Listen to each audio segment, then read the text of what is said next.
First experiences with iPhone 14 and iOS 16. This is MacVoices. Today's edition of MacVoices is supported by RocketMoney. Take full control of your subscriptions with RocketMoney at rocketmoney.com/MacVoices. Welcome to MacVoices. This is the talk of the Apple community, and I'm Chuck Joyner. Folks, it's MacVoices Live. It's Tuesday night, 8 p.m. Eastern, 5 p.m. Pacific, whatever time that is, wherever you are. We are live on YouTube at youtube.com/MacVoicesTV. We'd love to have you join us in the chat room. We have people checking in there now, and I expect more later. I hope there are more later. We also have a decent-sized panel tonight, and we have a lot of potential things to get through. So the probability is we won't hit them all, but we'll hit as many as we can. Let's go around the room, find out who's here, and then we'll just get to it. First up, he always shows up first, so that always puts him in the top left of my screen, Mr. David Ginsburg. David, good to have you. Good to be here. Thank you, Chuck, as always.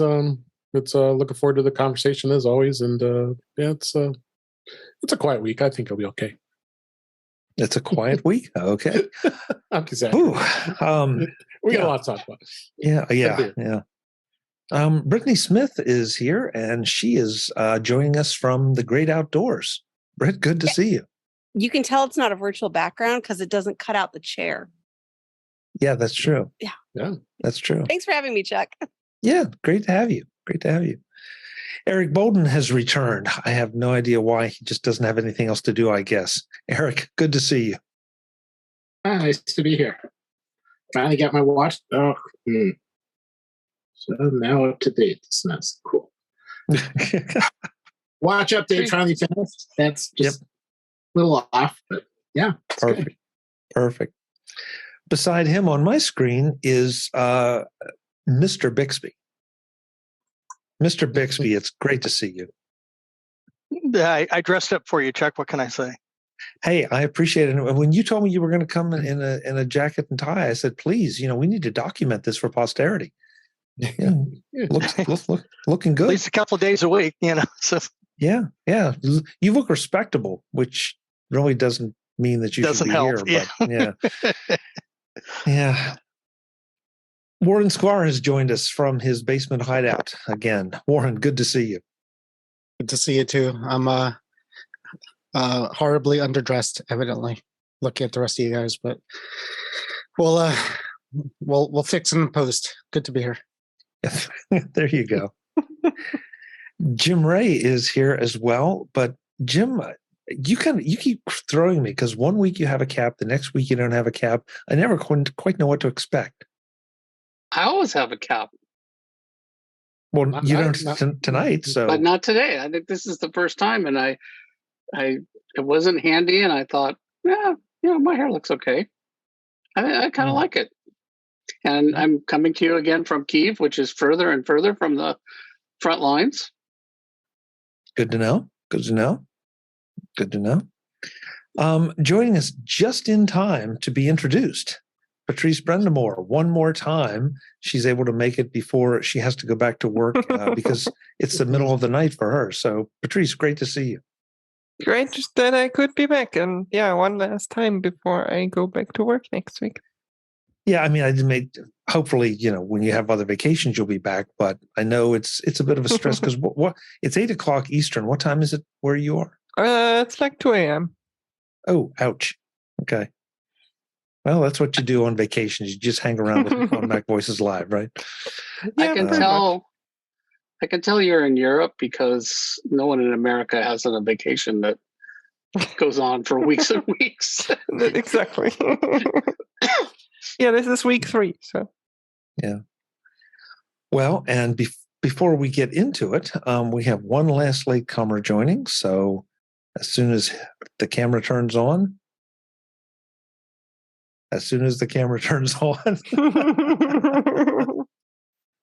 there it comes. There it went. Too much. Maybe not. Maybe doesn't have just the right background set up yet, so that could be. There he is. Mr. Mark Fuccio has joined us. Being, I don't know if that's patriotic or political or what. What is that, Mark? Today is National Voter Registration Day, and everyone should make sure they're registered to vote. Definitely political, but sure. Yeah, but I like it. It's No, I'm kind not of telling you That's which way not to vote. political. I'm just saying to vote. It's Yeah. not political to vote to say that it's 100% political. It's not a bad thing, but it's political. No, it'd be political No. to say to vote for this or that right. person or platform. The Yeah, I I concept guess of it depends on who you ask. you're voting Yeah. for politicians. So the concept of voting is political. You're voting for a politician. Apparently, Unless- it's also Oh, really? national. Oh, my God. It's apparently also National Pepperoni Pizza Day. So go eat some pizza. I like that. That's a yeah. I'll do Yeah. that. Well, just think of it, Warren, as a public services announcement on both Pepperoni Pizza Day and National Voter Registration Day. Try to combine the two somehow. Yeah. So anyway, we have to talk about the new iPhones, which some of us got on Friday, or maybe whenever you got yours. iOS 16 is out now, along with those iPhones, and is available to install on older iPhones.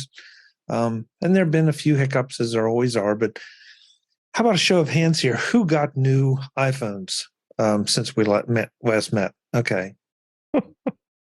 Oh, yeah, Webbs, yours didn't get here, right?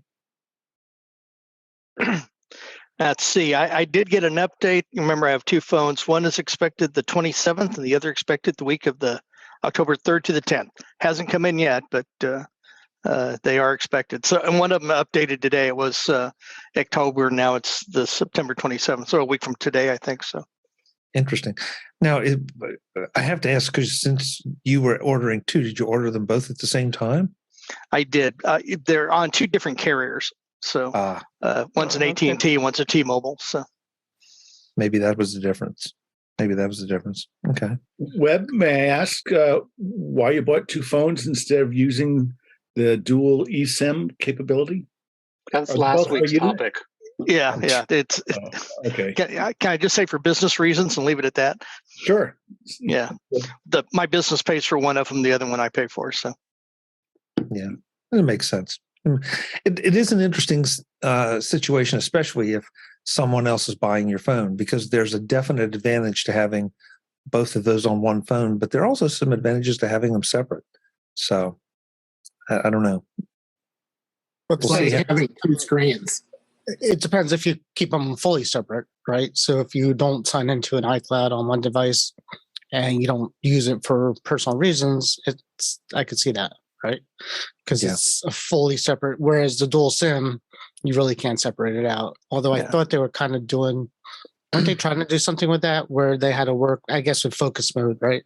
You got a work mode and you got a personal mode. I think that's what they're trying to do, but it's not quite there yet. I have a second free line on my T-Mobile account that I had a physical SIM in my 13, and then the eSIM transfer worked flawlessly over from the physical SIM. The eSIM is a business line, so you just identify it as a business line, and then your primary line is your other one, and you can turn it on and off anytime you want as well. So it killed my travel SIM though. When I moved my SIM over to this one, it said your travel SIM is done, and it kicked it out. Not that it was a huge deal, but that physical SIM is useless now. Yeah, it's no longer. No, it wasn't physical. It was an eSIM. It was. I see. Yeah. But Warren brings up an interesting point as far as separating iCloud accounts and related apps and all. I mean, the phone is kind of an app unto itself. True. And I really can't. I mean, I guess it interfaces with the contacts and all that, but just switching eSIMs doesn't basically mean like you're totally switching phones. Absolutely not. And we talked about one week where we had the restrictions and policies that maybe his company puts on with Mobile Iron or Jamf or something like that. And if it's one phone with that on there, then you're restricted. Whereas if you have two phones, you could keep one fully unlocked to you. All right. No policies, no restrictions, no possibility of company seeing your personal stuff.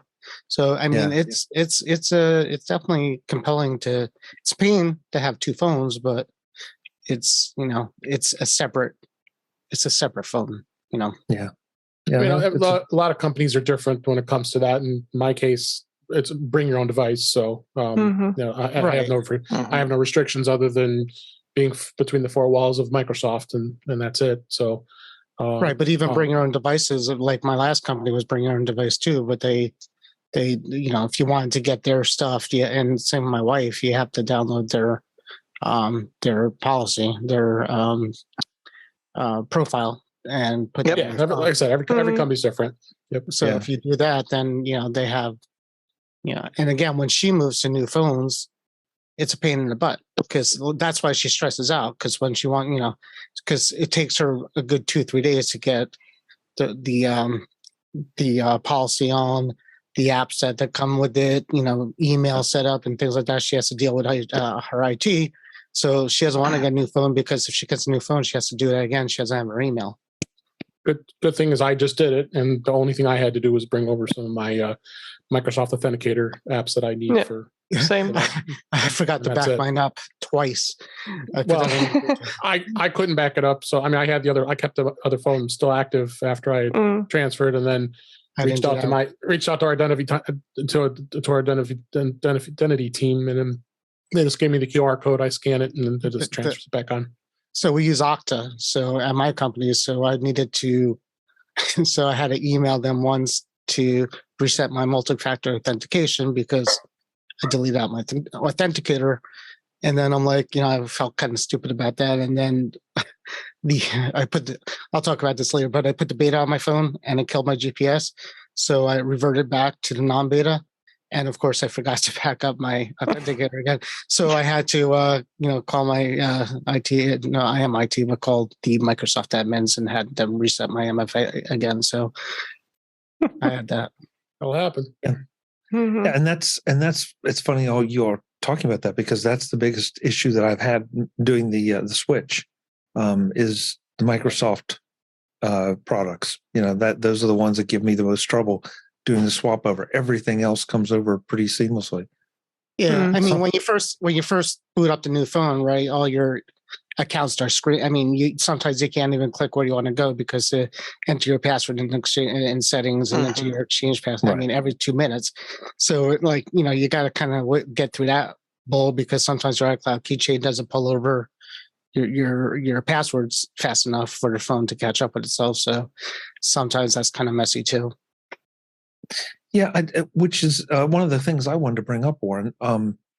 You know, how did everybody do it? Because I've seen, I'm sorry, well, I'm not going to say who in the MacVoices Slack was having challenges restoring from iMazing backup. Right. Yeah, I wouldn't do that. That's not. Yeah, I didn't have any trouble with phone to phone. You know, it was a piece of cake. I just, you know, followed the on-screen instructions and walked away for a little while, and it was fine. I did both. I did phone to phone, and I did iCloud restore, and both went pretty well. Except on both instances, I didn't get my Bluetooth devices back. I don't know if you guys did or not. No, I didn't either. I did. Yeah. Did you? Worked for me. Yeah, Oh, really? Hmm. That's interesting, Patrice, because I've had to repair all my Bluetooth items. Yeah, so did I. Worked. Like when I got in my car, like my car. But this was doing the device-to-device transfer instead of. No, I did both. But I did too. I did both because so when I reverted back to the old out of beta, I had luckily on iCloud backup from that version, and it came back through that. But it's hoping Bluetooth will come back. They never did.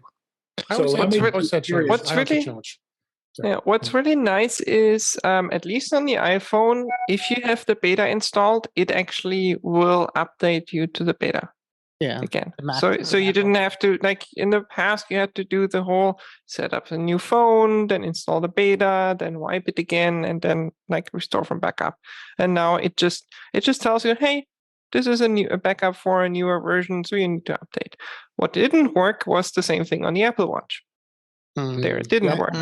And also, that's a one-way street. That's also a one-way street, Patrice, because if you're on the beta, you can't. If you're on the beta, you can't restore back to what comes out of the box from Apple.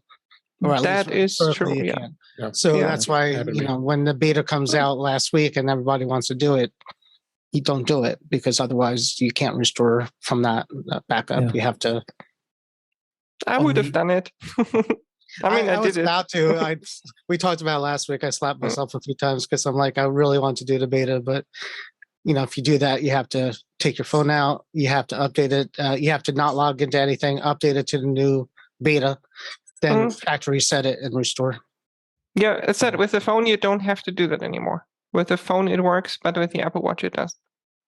So I have a question. A couple issues with the watch in general. Yeah. Mark? Yeah, roughly how many tens or hundreds of gigabytes of data did each of you need to migrate from device to device? So it depends on. Interesting Technically, question. it depends on how you're doing it. First of all, Well, I know. Well, tell us what you did. well, so phone to Bring over all your music and videos and photos, or just the bare settings? if you're doing a phone, so you take your new phone out and you do a phone-to-phone transfer like Chuck did, it's a straight copy of everything. So everything comes over the way it comes over. And it tells you that. If you do an iCloud restore, it only brings back the settings and a few things, and then it tells it to start downloading everything from Apple. This edition of MacVoices is supported by RocketMoney. Cancel unnecessary subscriptions today with RocketMoney at rocketmoney.com/MacVoices. When was the last time you tried to cancel a subscription to anything? 4 phone call transfers, 20 clicks on the website, and an hour later, and you are no closer to accomplishing your goal. 80% of people have subscriptions they forgot about. I'm betting there are at least that many who gave up and figure that their time is worth more than the subscription is costing them. And that's sort of sad when there's a solution like RocketMoney, formerly known as Truebill. The RocketMoney app shows you all your subscriptions in one place and cancels what you don't want for you. RocketMoney can even find subscriptions you didn't know you were paying for. You might even find out that you've been double charged for a subscription. To cancel a subscription, all you have to do is press cancel, and RocketMoney takes care of the rest. Cancel unnecessary subscriptions with RocketMoney today. Go to rocketmoney.com/MacVoices. Seriously, it could save you hundreds per year. That's rocketmoney.com/MacVoices. Thanks to RocketMoney for supporting MacVoices. So my question, would be to Chuck and Patrice or David or you, Warren. How much data did you, whatever your method, how much data roughly did you transfer from the old device to the new one? 200. Mine was about 200 gigs, but it's not really, because it's always the hardest part with any of this is your photo library, for me at least, because when you do the restore, you have a 100 gig photo library and it doesn't come back in any kind of backup restore method. So you have to leave your phone running, well, you would anyways, but you have to wake up the next day for your iCloud photo library to sync up. But it's not downloading all the photos that have been set up. I mean, it depends on how you have it set up. If you have optimized storage, then it doesn't. But if you download, I've always gotten the 256 gig because I download all photos to my iPhone. I feel more comfortable that way. I like to have my pictures, no matter where I am. If I'm on an airplane, I want to get a picture. I've been not burned, but same with music like that, where, if I'm in a place with no service and I want to get to a song or want to see a picture and it's not on my phone, I get upset. Yeah. So right now, Mark, to answer your question directly, I think I had about 250 gigs of material on my old phone, but I know a lot of that was video and photos. So now my new phone is showing 90.5 gigabytes used. So it has not, and nor did I wish it to re-download all my photos. Okay. I know I can pull them down if I want. Do you see someday either downloading or using iMazing or something like that to load up the phone, or do you think, okay, it's off, I'm liberated, and I'll just go out and collect and create new content? Well, I mean, the content is still there. I mean, my photos are all still in iCloud. So, I know, but you're not. It's not in your pocket. I guess that's what I'm asking. Is right? Yeah. You need to have it in your pocket, or they're safe, and you'll just go out and create new content and then edit. It's in his pocket if he calls it. If he calls for it. If I call for it, and also I have a different machine, a desktop set up, so that a full library sync is coming down to that. So they're actual. It's here local. Yeah, but I have no desire to carry around all those photos. No. at the price of iPhone No, I don't either. storage. So I Yeah. always feel comfortable at least having one Apple device that has enough storage to download my entire photo library. Right. I personally don't feel fully comfortable having everything in the cloud. I don't, but I have a server that does it. Like I upload everything into, like my phone uploads everything into OneDrive, and then on my server I download that and back up. Yeah, as long as you have a physical copy of it, it doesn't matter where it goes. It could go. And Patrice, is that an automated process or is okay? Fully automated. Like So the OneDrive app takes care of uploading, like the full version. It doesn't do like any compressed or anything. And then I have a Hazel script that kind of sorts it into folders into OneDrive, and that's it. Patrice, may I ask why you use OneDrive instead of iCloud? Well, for one, because I can mount that on a Linux server. Try doing that with. I know. Okay. So, but the other reason is mostly history. I've had it for like quite a time. Yeah, no, I mean, I definitely like the benefit of being able to mount something and have it appear in the file system. I'm just curious, because we may be talking about other storage things later on, and everybody has slightly different needs and requirements. That storage is not storage. There's always a little hook. Yeah. From my experience, OneDrive is one of the best ones. Like iCloud is fine; it works most of the time. But if you need a little bit more control, if you need a little bit more features, if you anyway need the Office suite, you get a terabyte of storage for not a lot of money. So let me show my ignorance. Can I mount it as a drive on the Mac? Sure. Yep. Wow. Okay. So a good tip I have is before you do the transfer, go into settings, storage, and go under podcast, because there's always at least 10 gigs worth of podcast living in there. You can delete them out. Oh, at least. Especially Chuck, because he does video podcasts. So he's the only one that's out there doing so like if you look under the storage, I'm sure MacVoices is taking up probably about 3 gigs. So I mean, they'll come back, but it's just less to transfer over when you're there. But it's interesting that you brought that up, Warren, because I fully expected to have to re-download all my podcasts, and it came across. I use Overcast, and the files came across, and it was a piece of cake. Yeah, but that depends a little bit on the app. Audible, for example, doesn't do it. Oh, you're right, Patrice. I didn't think about that. You're right. It didn't, because I fired up an Audible and I thought, why is this not playing right away? That's why. Okay. Yeah, it depends on the app, like whether they allow that or not. The stock app definitely does. It will carry over.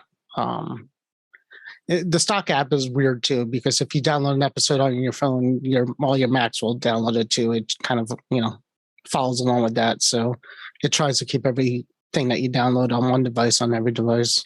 Stupidly enough. Okay, so I'm really curious. A couple of little bugs have cropped up.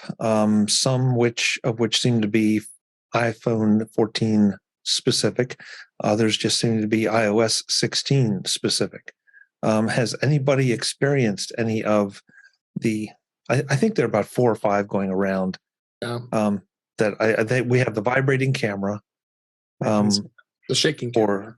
I prefer to think of it as vibrating just because it makes me happier.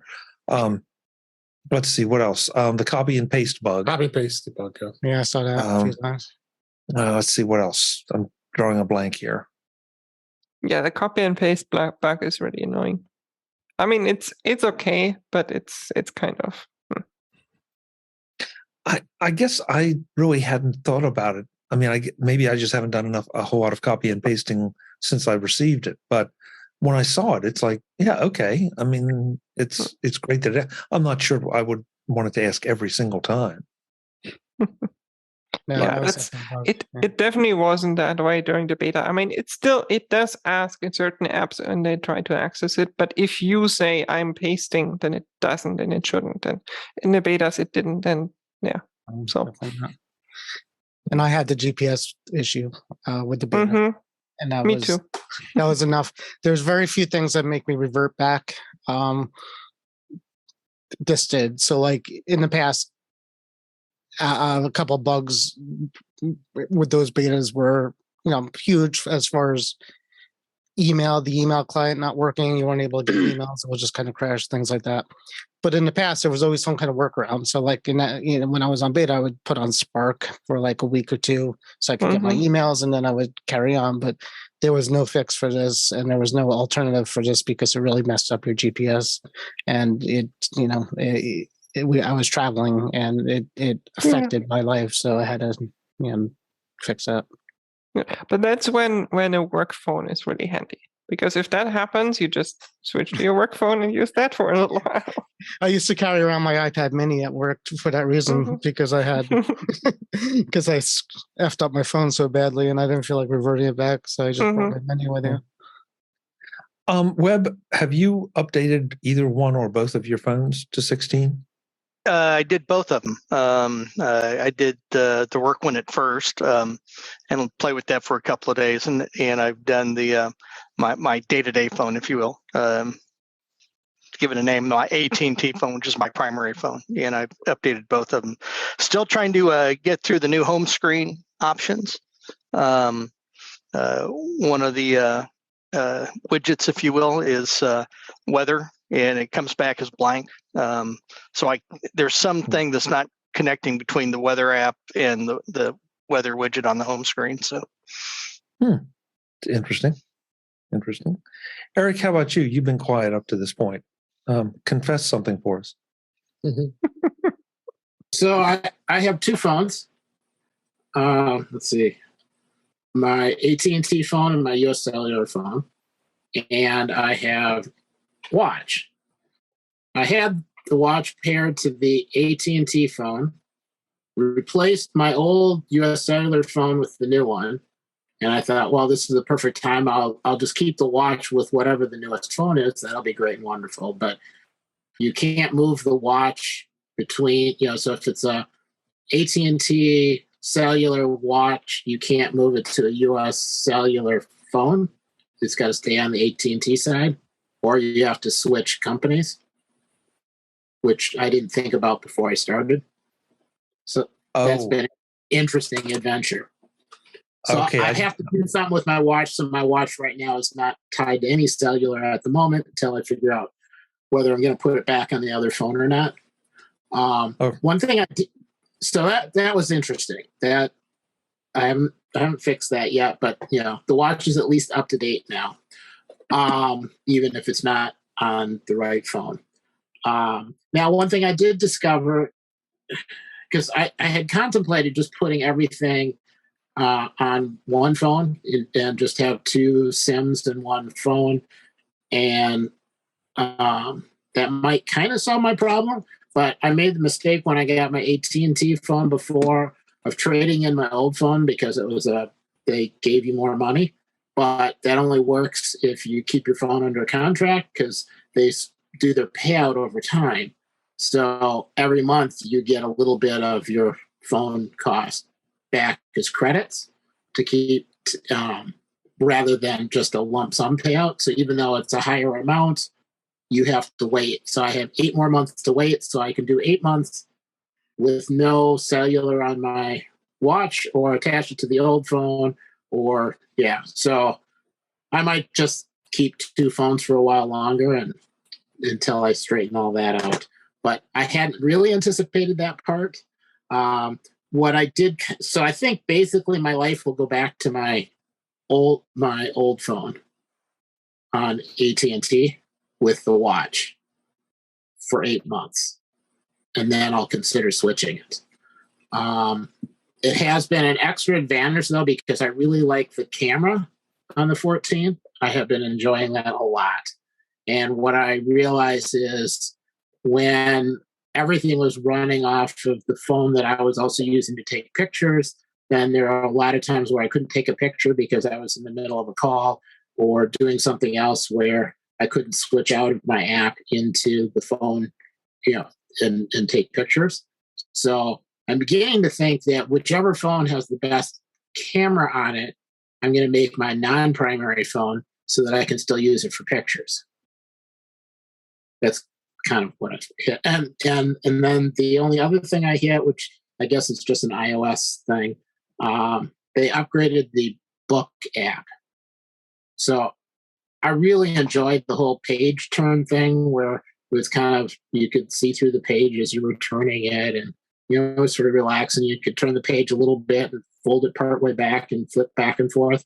And I just got used to it, and that went away. Doesn't exist anymore. It's side to side now. Yeah, and it's like a whole sheet that lifts up and slides over and drops down, which, that's neat too, but it's a little bit different. I did notice that you can change the type for the book, but I've had problems with it not sticking. So I'll be going, switch chapter, and then all of a sudden I'll get a different font. So I'm guessing there's like a couple little tweaks, a couple bugs left over they haven't caught yet. But all in all, yeah, I've been very, very, very happy with the new phone.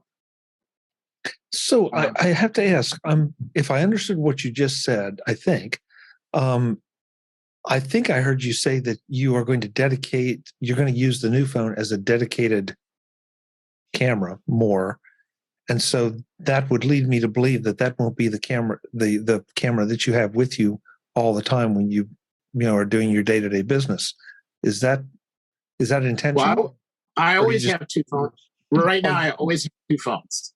Oh, okay. Okay. Because I can't get to work and back home again on only one network. It takes me two different networks because I have dead zones. So I flip between phones as I'm traveling. And so at least for a little while longer, I'll have two phones. My thought had been two phones until all the networks get caught up. I have no dead zones, and then I'll just use two SIM cards. But I'm kind of enjoying the life separation and having part on one phone and part on the other phone. And then I can take pictures without having phone calls coming in or texts coming across. So not entirely sure how it's going to work, but that's what I'm going to try. Well, you bring up something though that I honestly, until you explained it, I never thought about it. That I guess there's no way to unlock a watch. So if I buy an AT&T watch, I'm pretty much stuck on AT&T. Is that a correct statement? I don't think so. I don't think the watches are tied to a service. And in any case, I didn't buy mine from AT&T. The problem is that I got cellular service from AT&T. I can't keep that same cellular service with AT&T and use it on a U.S. cellular phone. Right. Oh, okay. I could take and reformat my watch and then call up U.S. Cellular and say, "Oh, hey, I want to add a watch to your plan," and I could do it that way. So it's doable, but then I have to, say, "Okay, yeah, I'm going to move over it." This panel is back in the next edition of MacVoices to talk more about their first experiences with iPhone 14 and iOS 16. We talk bugs, we talk favorite features, and a whole lot more. That's all next time on MacVoices. I hope to see you then. Until then, and as always, thanks for watching. Visit MacVoices.com for show notes and to connect with Chuck on social media. Get involved in our Facebook group or like our Facebook page, and get more out of your Apple tech with MacVoices Magazine, free on Flipboard and on the web.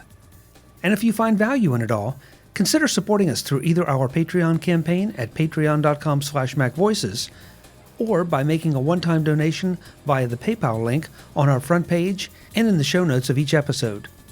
You will join these fine people who help bring you MacVoices.